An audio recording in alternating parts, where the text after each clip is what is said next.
And the reason is that they have fixed the thing that everybody, not just myself, was complaining about. Because there was one thing everybody was going, this is absurd, this is disgusting, what the F are you doing? And it was the sycophantic nature of ChatGPT.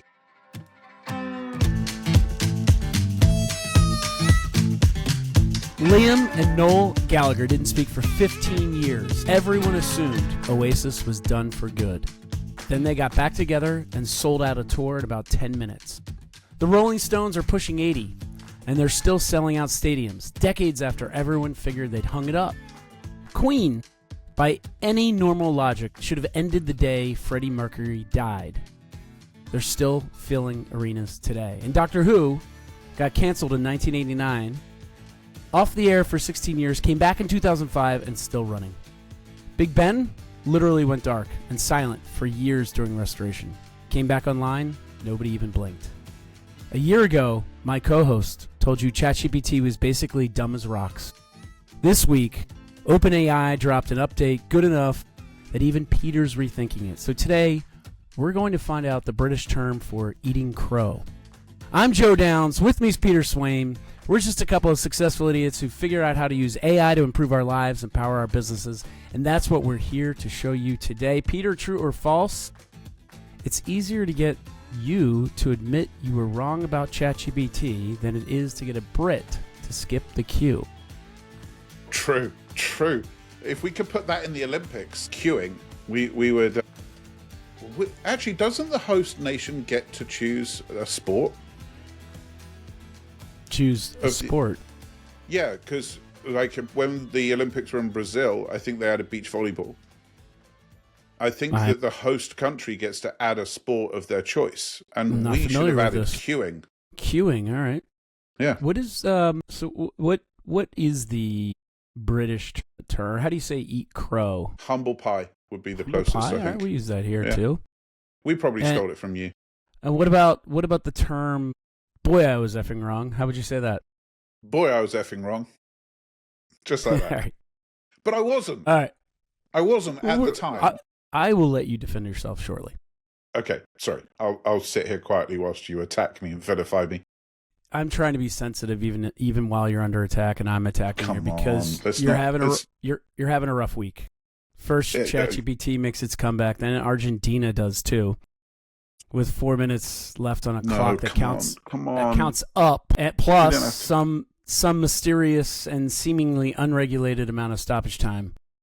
But it's too soon to talk about that, so I don't want to talk about that comeback. But quick thing before we get into it, would you mind leaving us a rating on Apple or Spotify or wherever you're listening? We would greatly appreciate it. All right. First, I'm going to read Peter back his own words. Not even all of them, just some doozies I found. Then we're telling you exactly what's new in ChatGPT and why it's such a big deal this time. And normally I don't like doing shows that are kind of time sensitive, because I never know when somebody's listening to this. But I think the way we're going to introduce this to you, the fact that if you're listening to this episode a year from now, it's not going to matter because of the content of what we're going to tell you here. And then we're going to close with and this is the point. We're going to close with the real answer to the question everybody keeps asking us or me, or everyone at dinner parties, is which AI should I use? And the spoiler alert, and that's kind of what the funny thread throughout this episode is that's actually the wrong question. All right. Peter, January 11th, 2026 on this very show, and I quote, ChatGPT is just a great marketing machine. Same episode, another direct quote.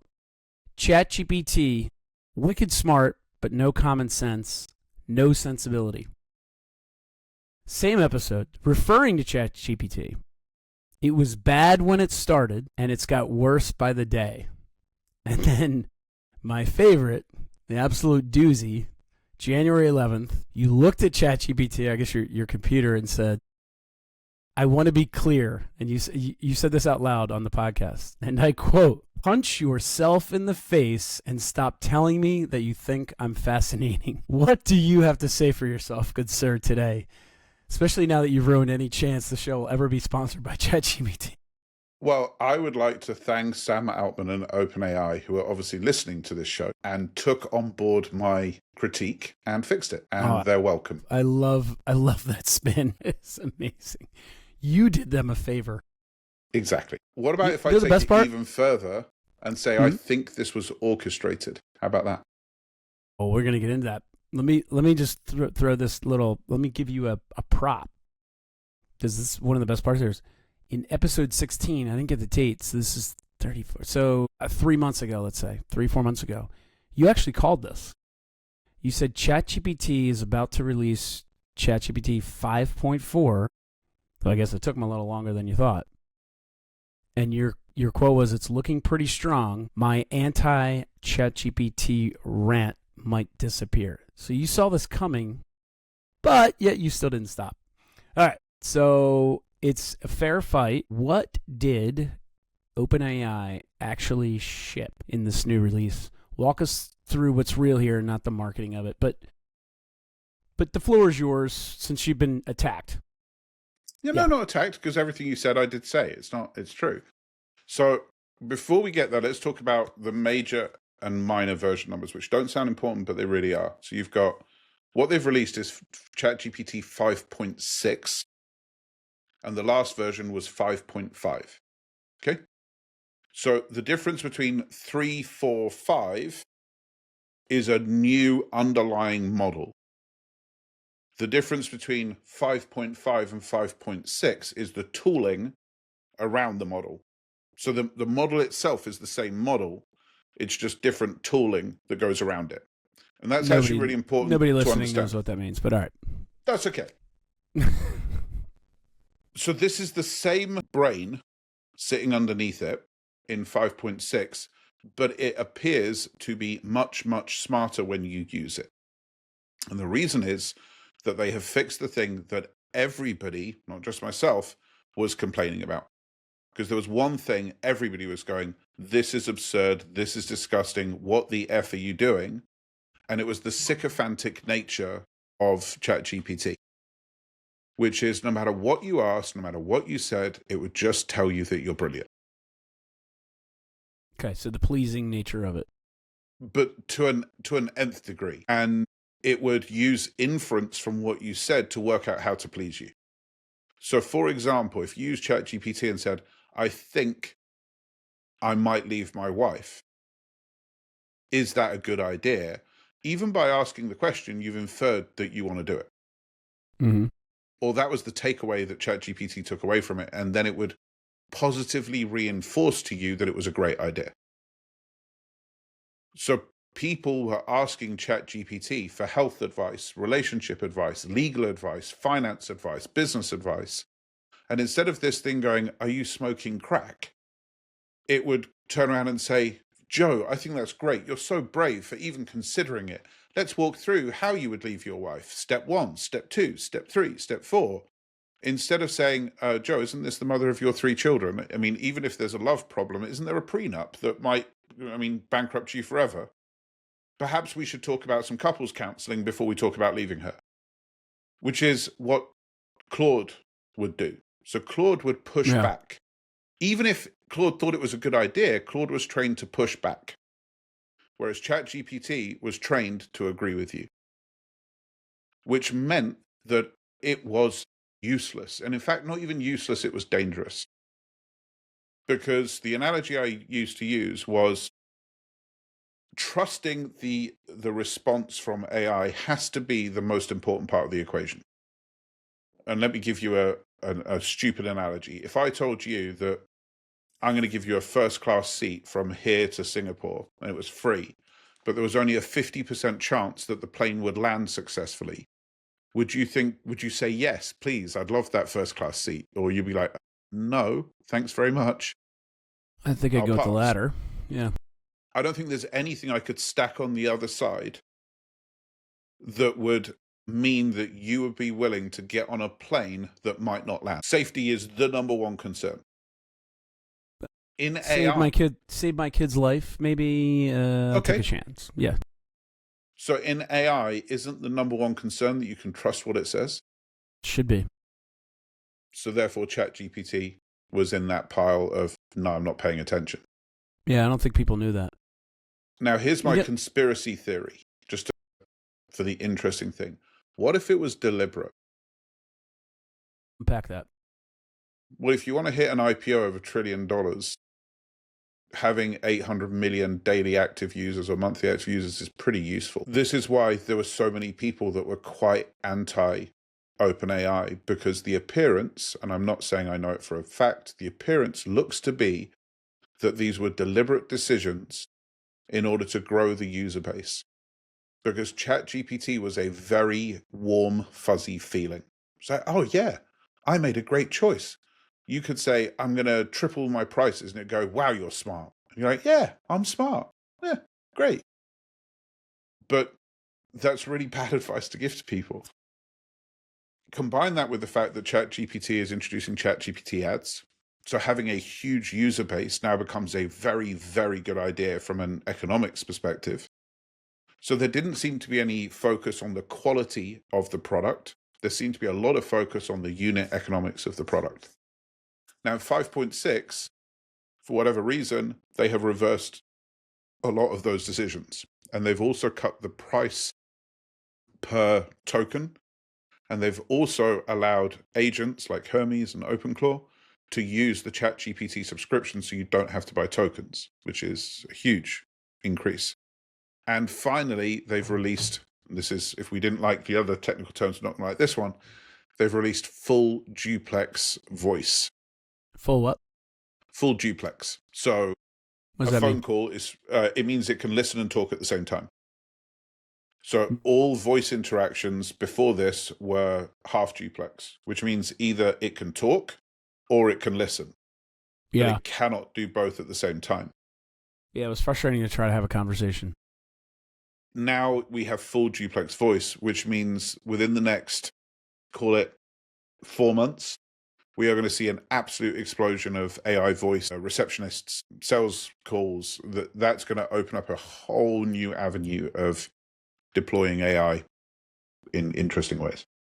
Okay, so this has been really interesting to hear you break it down this way, because frankly, I didn't do a lot of research on what the new release was. I was kind of waiting for you to explain it, and frankly, what I did see, things like unified ChatGPT desktop app with merges, chat work, and code. Like, I don't even know what that's that gloss. means. That's gloss Right. stuff. So this is fundamentals. It was difficult for me to really understand what is different about this, other than visually, which I'll tell you about in a second. But what I heard you just say was, and I didn't really, or this is the way in my mind I formed what you just shared with us, which was what it used to be, and I know it was very fluffy and complimentary, and you're the greatest, and that's why that quote by you was "Stop telling me I'm fascinating" was so funny. But what it was really creating were individual utopias in my mind. That's what I thought of as you were describing it. And I say individual and not collective because you used the example of someone or me leaving my wife, right? That would be good for me, or at least ChatGPT. If I've never had that conversation with ChatGPT, but if I did, it wouldn't be good for my wife and I or my family. ChatGPT thinks it would be good for me since I'm the one saying it, but it doesn't take into account the collective issues that would create. It doesn't even think it would be good for you. It's the social media Facebook game plan of the echo chamber of keeping you in the space of addiction to the thing. So if you watch violent videos on Facebook will give you more violent videos so that you stay around longer. And if you watch cute puppy videos, then Facebook will give you more cute puppy videos. There's no moral standpoint. It's just, this is what you want. Let me feed you. I get a lot of when animals attack. What does that say about me? No comment. No, what I mean is, I'm not suggesting it's actually thinking. I'm saying what I heard you say it was doing by just stroking me back, glazing me back with, I'm thinking about leaving my wife in this example. it's telling me that's a good idea. My point is, it's not thinking about any ramifications of that the way Claude would, which is what you said. Which then, when you distill that down, that means if I'm asking the question, ChatGPT was saying back to me, well, he must want this, so he must think this is good for him, so therefore I'm going to tell him it's good for him. Right? And that is where it's individual and not familial in this case, and certainly not, we could be talking about a business scenario too. So it's basically reinforcing what it thinks my internal emotion of the moment is that I think is good for me. Right? So if you're saying it was conspiratorial, then I would actually agree with you, because that's really horrible advice without asking any follow-up questions. Like if I went to you as a person Exactly. and said to you, Peter, I'm thinking about leaving my wife, you might have a few questions before you just started to stroke me and say that's a great idea. Let's take that as a perfect example. I would regard that as such a level of, and I want to repeat, just to give, like, this isn't from an anecdotal conversation. Me and Joe, this is just an example. I had this guy before this gets quoted back. Well, you started this. Like, I'm just running with it. Like, if you called me and said that, I would say, I'm only an 8-hour flight away, buddy. Do you want to come over and just stay here for a couple of days and talk this through? That to me would be so serious. It would be drop my business and accommodate and help and give you the space to explore, so that it's that serious. Because and I'm not saying everybody that's married should stay married. I'm not saying people should or shouldn't get married. I'm saying a life-altering decision for you, your children, your grandchildren, your legacy, and everything that comes with it should probably have some pushback and some conversation, not just that sounds great, let me help you do that. Would you like me to write up a divorce document? I don't even know what it would be. Yeah, and now this is where Doug and the team behind get upset, because I'm now I can't not curse, and this is where this now gets effing shitty. And then you're going to run ads to the person, so you're going to put them in an echo chamber and stir up that emotional state around that thing, or that legal thing, or that health thing, and then you're going to sell them ads? Are you kidding me? Well, that's interesting. Are you kidding me? So tell me it's a good idea, and then what? Hit me with divorce lawyer ads? And then sell that data to divorce attorneys. Yeah. All right. So that's the old ChatGPT. Yeah.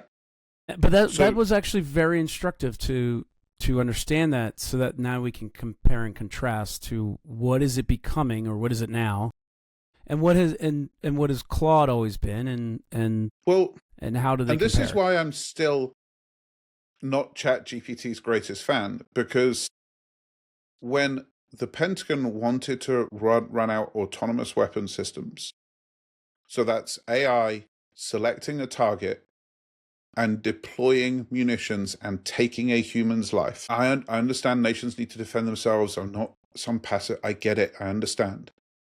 But Anthropic said, no, we don't want that future. We don't want a future where we have the next Manhattan Project, where we have America arming AI and Russia arming AI and China arming AI. So the Pentagon, I'm sorry, you can't use Anthropic Claude models for that purpose. The next day, ChatGPT went, well, you can do it with us. There doesn't seem to be, and I guess there's schools of thought on this, but there doesn't seem to be a moral conscience that sits behind the decisions of OpenAI and ChatGPT. And if you're programming Microsoft Word, I don't care if you have a moral conscience, it's a tool.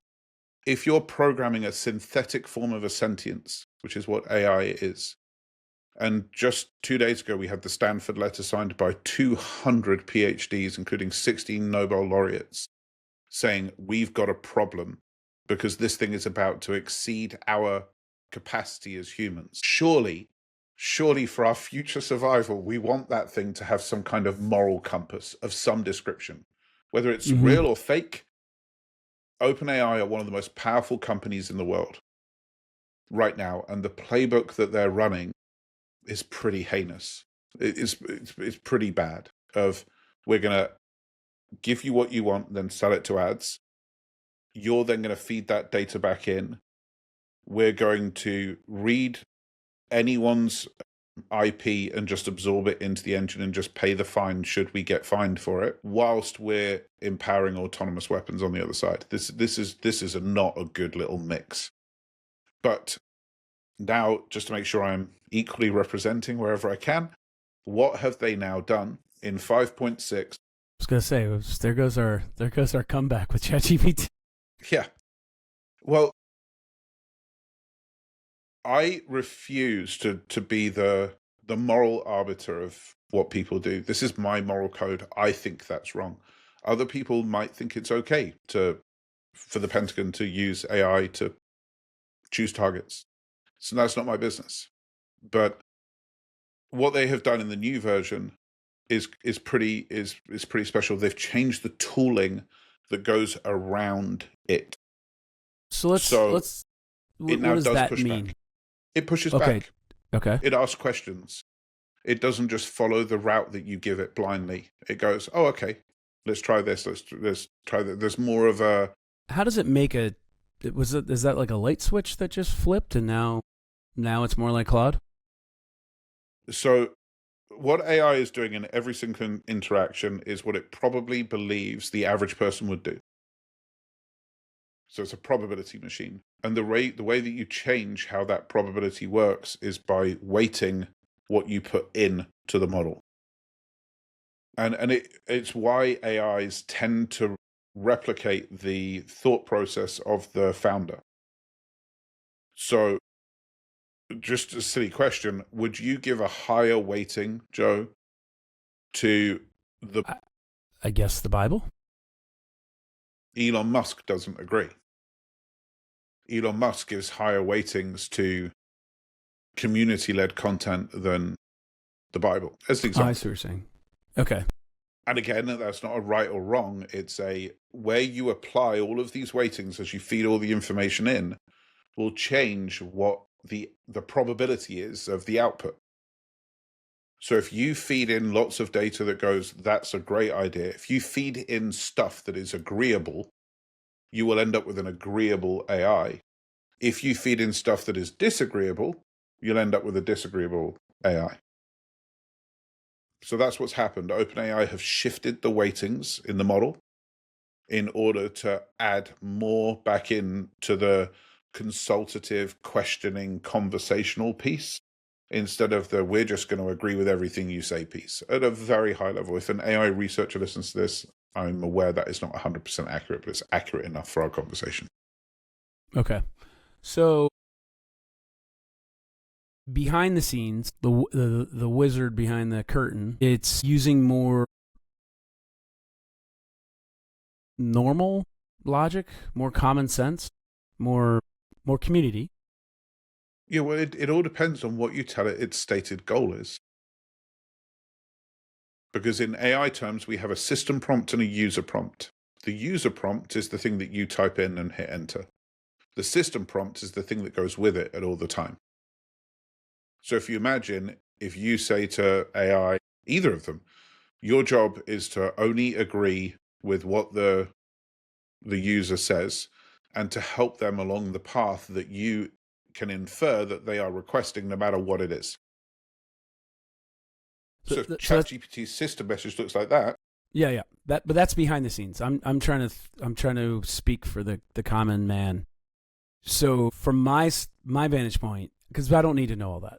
You've told me that they've retooled it so it's more like Claude, which to me says, okay, all those people, all those folks that have been listening, that we've run into and bumped into, in lacrosse field, for me in lacrosse fields or dinner parties or whatever, I have been telling them, hey, if you're an entrepreneur, if you're in business, it's great you're using AI.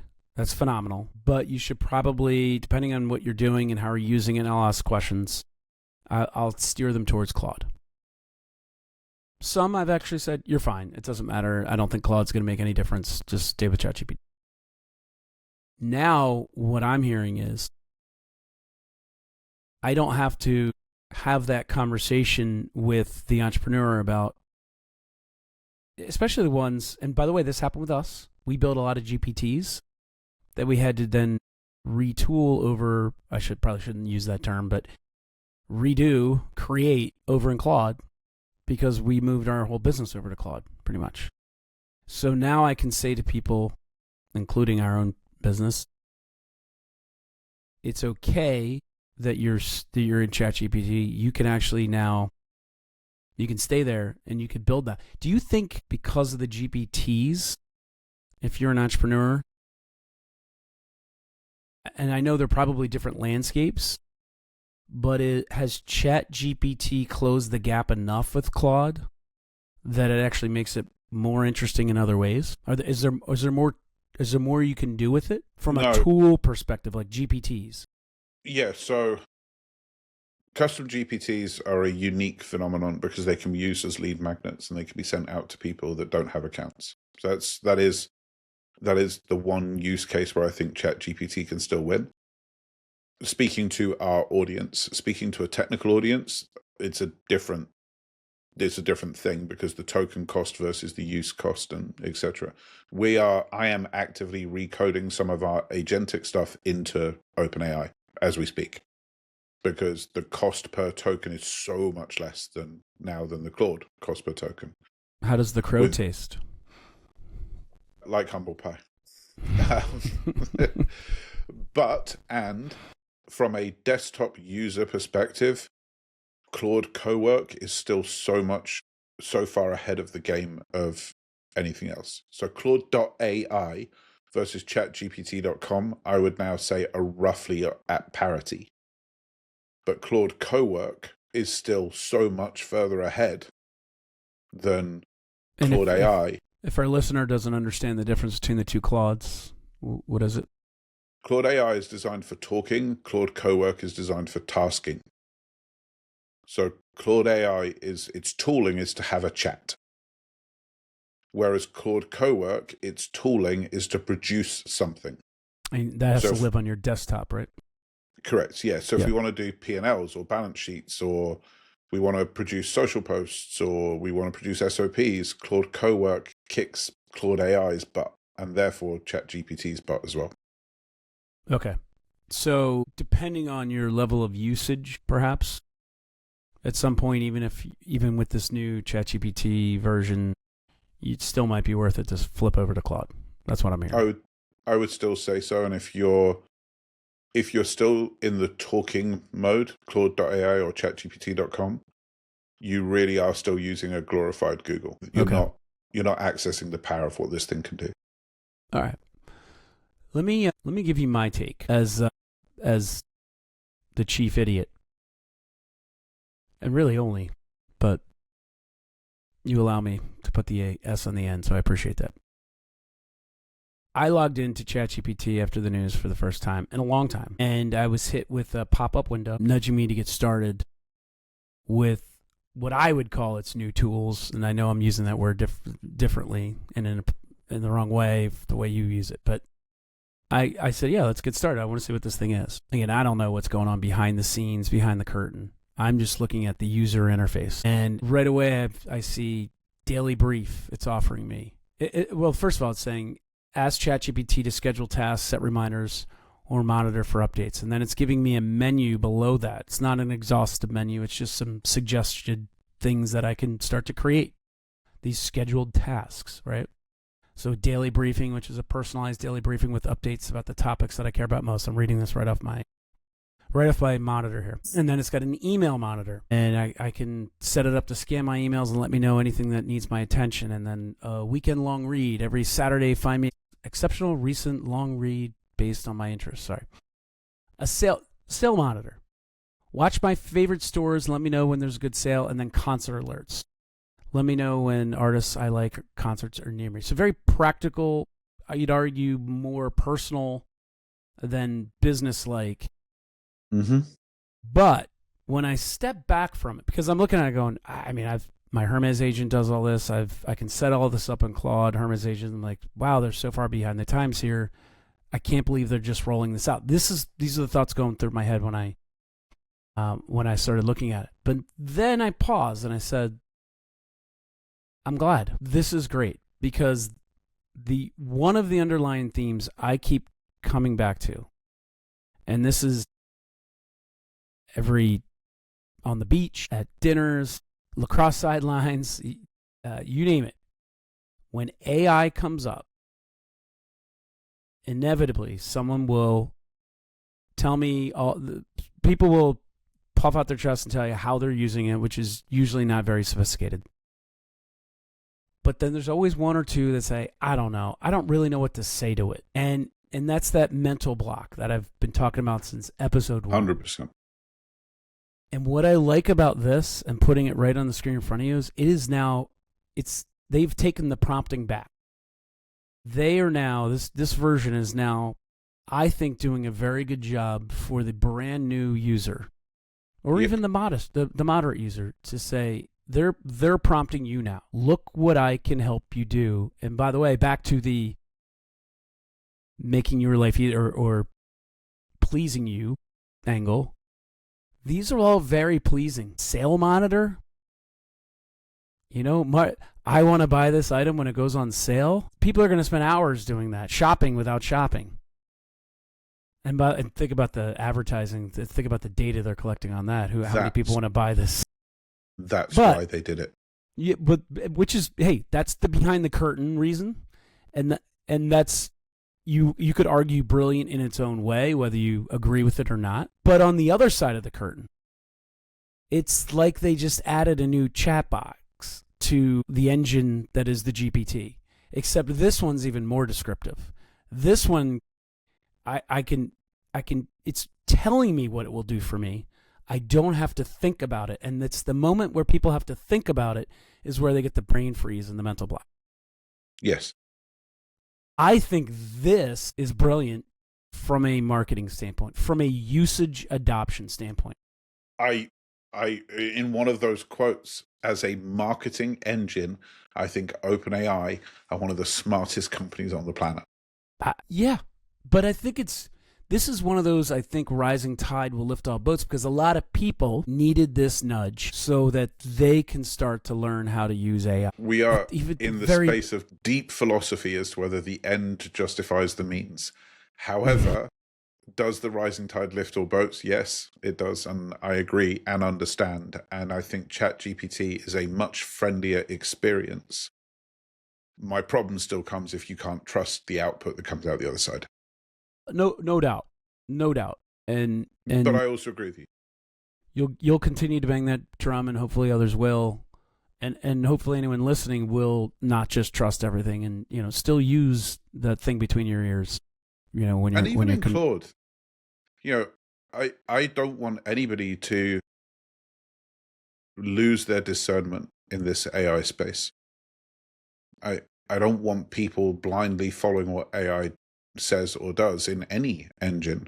But I am impressed with what ChatGPT have done. And by the way, I was reminded recently, Sam Altman, the CEO and founder of OpenAI, agreed with me on everything I said, just so you're aware. Like, he was also the one saying, we are a full version behind Claude. It wasn't just an outside view, it was an inside view as well, of them going, wow, we are way behind. If you look at Claude's hockey stick graph of growth, it's insane what they achieved. I might eat these words someday, but I'm looking at what they're doing, and if I'm Google, as powerful and big as they are, I would be concerned. Because I don't hear people talking about Gemini as much as they're talking about ChatGPT. And ChatGPT, with this new version, with the user interface of this new version, I don't know why anyone can go to Google anymore. It's like you've got Gemini and Google. When I say Google, I mean the search merged together here. 100%. Well, you also, Claude and ChatGPT are both working in experiences that live within Claude and ChatGPT. So, for example, when you say how much is a flight from, Philly to Vegas, you will have the Expedia pop-up open inside ChatGPT or Claude. Visa and MasterCard are working on agentic credit card, debit card that are single-use issues. So your agent will be able to say, Joe, do you want me to buy that ticket for you? And you say yes. And it will spin up a one-use card that's attached to your account, make the transaction, and then kill the card so that it can't be, so the agent can never go and just go crazy. It will just be on single use. Oh my God. Really? So, yeah, That's so incredible. Google's job was to map the web. What we're now really talking about is removing the web. Yeah. It won't necessarily, is there going to be a web browser in a decade? Becomes a very, very interesting question probably for another time. But yes, Google's only saving grace, by the way, in this whole thing is the way that you grow an LLM, a large language model like ChatGPT, Claude, etc.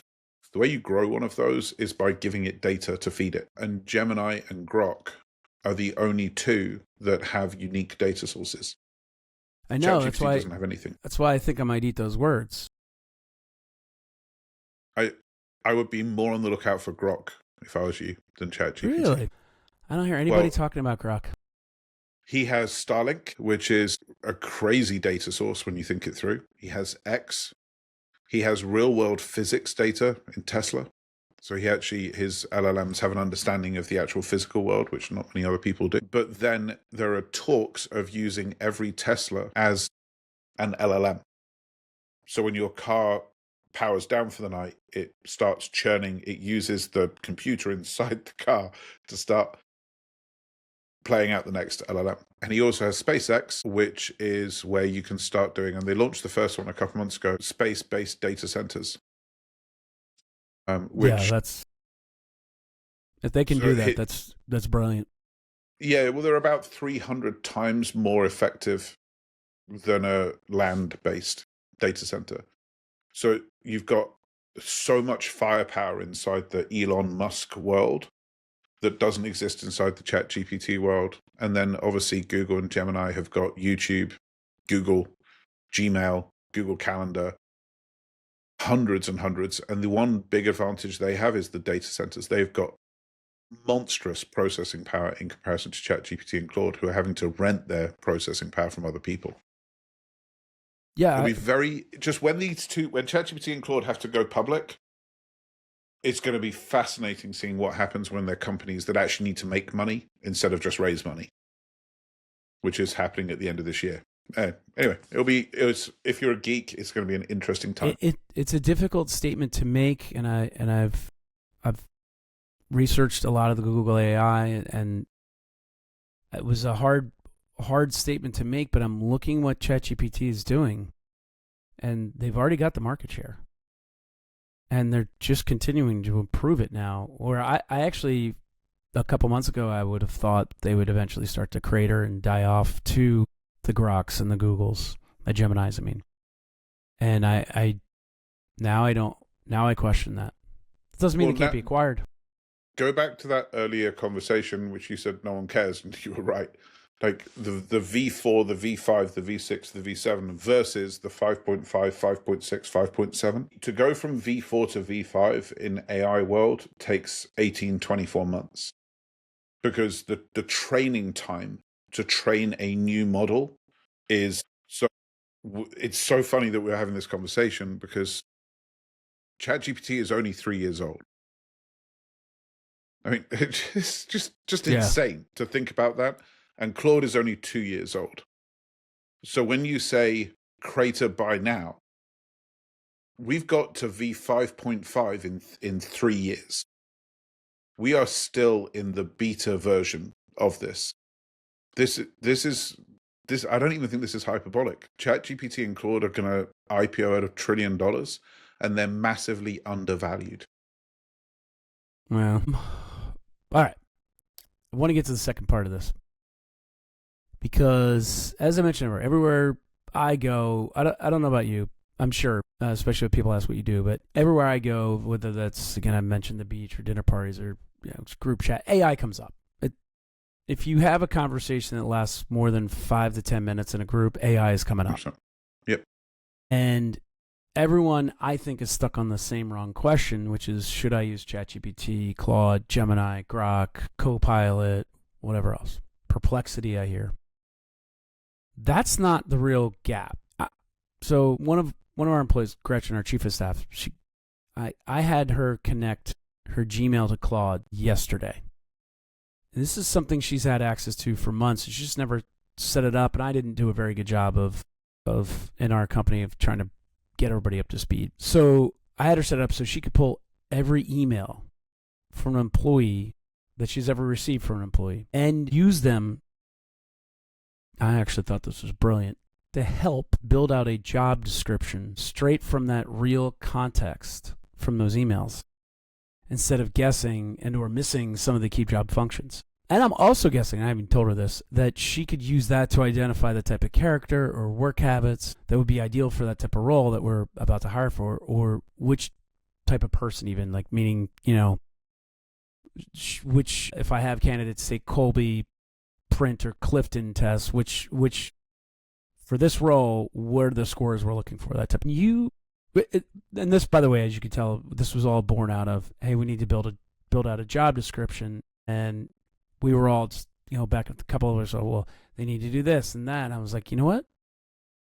I'll bet you if you just connect your Claude to your Gmail and then just isolate for all these emails from this one employee who's leaving, we can probably build the job description from it, right? That's how this all is born. So can you break down what is the actual unlock there? And it has nothing to do with whether it was, the logo on the app, whether it's ChatGPT or Claude. In this case, we're Claude. Why is that? First of all, was that a good idea? Second of all, yes. Thank you. Why is it so? Why was that a good idea? Especially as we head into the agentic era. So let's back this whole thing out, and I'm going to do this bit really, really quick. Of the way the human brain works is we have electrons, and when electricity goes between those electrons, we form a connection between those electrons. And the more the electricity goes down it, the stronger the connection becomes. And that's what forms our habits and our beliefs. So our habits and our beliefs are basically how are our electrons wired together. And when that happens, when there is a connection between electron A and B, it makes it so there's less friction for the electricity to go down it, so it happens more often, so that we do it more often. Hence why things become habits. For every year that you've been alive, you have been taught that to do something, a human has to do it.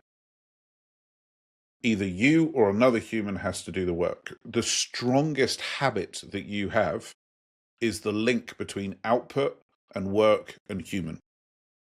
It's literally from day zero. If you're hungry, a human had to go and make a bottle and bring the bottle and hold you and feed you.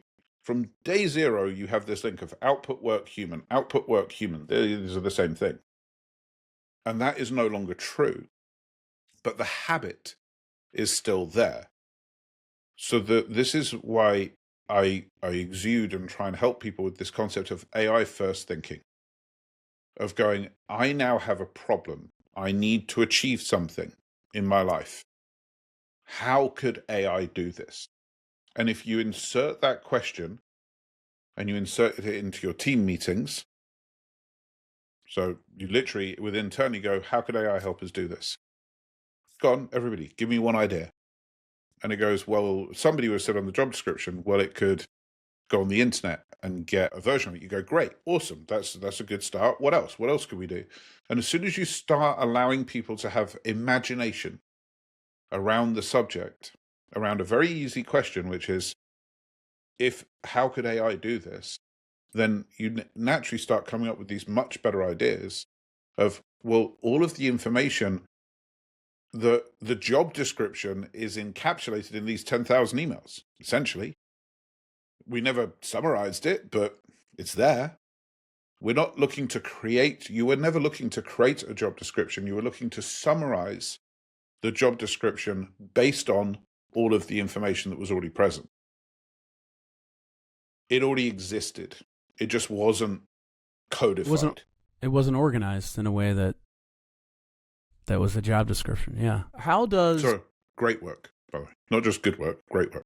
Thank you. But that's one example. So again, the people that I'm talking to, the you're rubbing elbows with. The conversations are always, well, I'm using that. It's almost like I drive a Range Rover. Well, I drive a Mercedes. The last time I saw it was when I was running the mobile agency. When I was running the mobile agency. Well, what did you buy? An iPhone or an Android? That's not the point. Right. So especially, we're about to head into the agentic era, or we're there. We're on the doorstep of it. Some of us are using it. And in fact, this latest version of ChatGPT is introducing, is it not, some agentics. So I've got people asking me, what do I use, Chat or Claude or Gemini? And again, I've been having that conversation. Well, are you more in business? What do you use it for? And I've kind of made the recommendation based on that. I said that earlier, but I don't think that's the right question these people should be asking. And we're not even really in the agentic era yet. And they're still not asking the right questions. So how do we get people to think about this differently? Forget the tool. Let's just say the playing field's level now. Yeah, they all have some different features and different ways you can use them, but they're mostly the same at this point. And for most of us, we can use them all about the same, especially now that you're agreeing that at least ChatGPT's closed the gap on Claude if you're an entrepreneur, right? So what I would do is, and this is kind of a direct prompt for people to copy and paste, I would open up ChatGPT and I'd say, I'm considering which AI I'm going to use for the next 6 months. Let's consider the rest of this conversation an interview where I am interviewing you and you're interviewing me. It's kind of a date before we get married. What do you want to tell me? And I would have that same conversation in ChatGPT, Claude, Grok, Gemini. Because there isn't the right answer to which one is, well, which one feels right to you? It's like saying, should I marry girl A or girl B? There is no right answer to that question. Which one do you love? Which one do you like? Which one makes you laugh? Which one makes you cry? No one can really help you with that. It's the personality of it that you're working with. From a tooling perspective, and the reason I say that is because, as we've just proven in this episode, what was correct 12 weeks ago is incorrect today, and what's correct today will be incorrect in 12 weeks' time. I think you inadvertently hit on the exact example that I can make my point with, which is what I'm trying to do here. Girl A or girl B, which one do you like? Which one do you love is what you said. How about which one do you connect with more? Exactly. And that's the point. Doesn't matter, ChatGPT, Claude, or Gemini, which one are you literally connecting with more? I had Gretchen connect her Gmail, and while I was in there doing it, I connected her Google Calendar and Google Drive, and I was connecting her use of the AI to all of the other business uses so that the AI tool could learn more about what she's doing so it could help her more. So you might choose girl A or girl B or guy A or guy B, sure, based on looks and how you feel, but a lot of that, doesn't it come down to connection? And in a weird way, isn't that what we're talking about here? So you can transact, you can go on a date with both,